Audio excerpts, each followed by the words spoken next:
मैं professor H.N. गिरी, director पंडित Motilal Nehru law college Chhatarpur. मैं विगत लेक्चर्स में मैंने इंटरप्रिटेशन ऑफ स्टैट्यूट की मीनिंग और उनके मुख्य तीनों नियमों को डिस्कस किया था।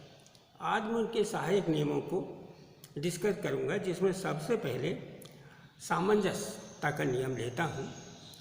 सामंजस्यता का नियम ये कहता है, हार्मोनियस कंस्ट्रक्शन, कि जब न्यायालय के समक्ष किसी विधि के दो उपबंध आते हैं और उन दो उपबंधों में विरोधाभास होता हो, तो न्यायालय का पहला कार्य है कि उन दोनों उपबंधों को इस प्रकार निर्वाचित करे कि दोनों में तारतम्यता बनी रहे। किसी एक नियम को या एक उपबंध को अधिक महत्व देना, दूसरे को कम देना, या एक को महत्व देना और दूसरे को नकार देना, ये न्यायालय के लिए सही नहीं है। इसी चीज़ को उन्होंने एक सिराजुल हक वर्सेस सुन्नी वक्फ बोर्ड के केस में सर्वोच्च न्यायालय ने स्पष्ट बात कही थी कि न्यायालय का सर्वप्रथम कर्तव्य है कि अगर किसी विधि के दो उपबंधों में विरोधाभास दिखाई देता है और निर्वचन का प्रश्न उठता है, तो न्यायालय उन दोनों उपबंधों को साथ साथ लेकर चलेगा, दोनों में तारतम्यता बनाए रखेगा। इसके लिए कई अन्य केसेस हैं जो बहुत इम्पोर्टेंट हैं, जैसे एक रामकृष्ण वर्सेस विनोद का इम्पोर्टेंट केस है। ये 1951 में AIR 1951 में इसको तय किया गया था कि रिप्रेजेंटेटिव ऑफ पीपुल्स एक्ट, या कहिए कि जन प्रतिनिधित्व कानून 1951 की दो धाराओं में धारा 33 खंड 2 और धारा 123 खंड 8 में विरोधाभास था।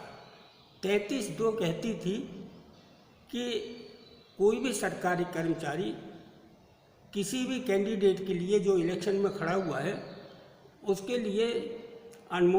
उसके लिए प्रस्ताव कर सकता है, अनुमोदन कर सकता है, और इसके अलावा कुछ नहीं करेगा।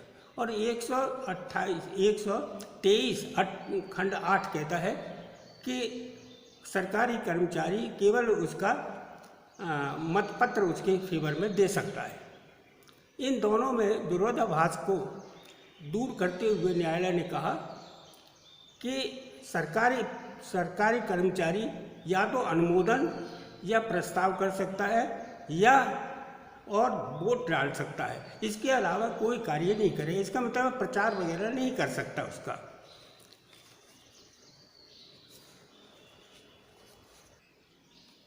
इसी प्रकार Sajjan Singh versus state of Rajasthan AIR 1965 में प्रश्न ये था कि एक तो मौलिक अधिकार अध्याय 3 में संविधान के और डायरेक्टिव प्रिंसिपल अध्याय 4 में, दोनों में कई स्थानों पर विरोधाभास खड़ा होता है। तो न्यायालय का कहना था कि दोनों ही संविधान के अंतर आत्मा हैं, इसलिए किसी एक को ज़्यादा महत्व देना और दूसरे को कम महत्व देना ठीक नहीं है। चूँकि दोनों ही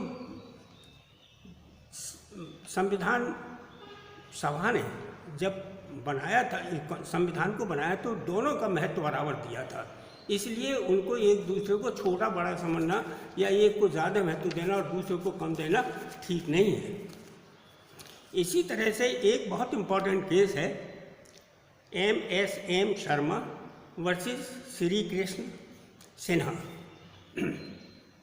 इसमें सबसे पहले इम्पोर्टेंट बात थी कि आर्टिकल 19(1)A जो freedom of speech and expression देता है, अभिव्यक्ति की स्वतंत्रता देता है, लेकिन 194 क्लॉज 3 के अंतर्गत ये है कि विधानसभा की प्रोसीडिंग्स को यदि कोई व्यक्ति सुन रहा है तो स्पीकर की बिना मर्जी के और बिना स्पीकर को दिखाए उनको पब्लिश नहीं कर सकता। इस केस में अभियुक्त ने विधायिका की प्रोसीडिंग्स को बिना स्पीकर को दिखाए, पब्लिश कर दी। स्पीकर ने 194(3) के अंतर्गत उसको शो कॉज नोटिस दिया। इसी बीच में उसने